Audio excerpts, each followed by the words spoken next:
You know, we are in the final hour. Really, as I always say, that the final grains of sand are slipping through the hourglass, and many people are asleep. Of course, this was not something that just happened 5 or 10 years ago. There's been a whole plan, obviously, for the destruction of America, which we'll talk about, that we talk about in the book. And a lot of what you and David Knight were talking about just before I came on the air is actually, there's a whole area in the book that we actually talk about. But the body of Christ has to stand up. First of all, we have to pray. Last night, we had a 3-hour prayer meeting at the church, praying exactly over these things and really asking God for divine intervention.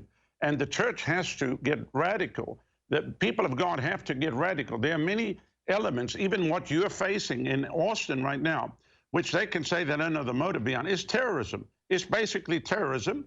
And what they're trying to do is create anarchy. And it's all about control. It's all about bringing everything under control. Yeah, I would say communists and anarchists are the prime suspects because this is their mode. Totally. Well, we see that where I come from in South Africa. That's what they're doing now with total bloodshed, and we stand on the brink of a civil war. I just got back from Southern Africa. But so, yeah, I've been in America now 30 years, and I'm watching the total demise of the country, basically because people are afraid to speak out when we have a thing called I would liken it to a ship on fire, and Trump is desperately trying to right the ship, and these globalist gremlins are trying to stop us. Totally. But let me tell you, we have to pray for the president. He's a wrecking ball to the system.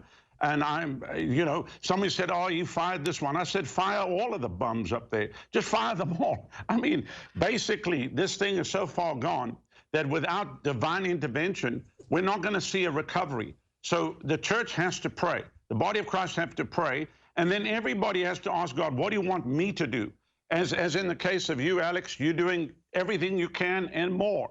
And each person, every person listening or watching right now, you have to ask God, what can I do? You cannot just listen to InfoWars. You can't just listen to what's being said. No, you're right. We have to call on God, because I meant to say this. I have never seen the enemy's assault.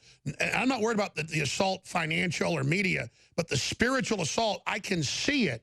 Like Agent Smith, you know, in the Matrix, jumping into people. I mean, it's really, the evil is really showing its teeth right now.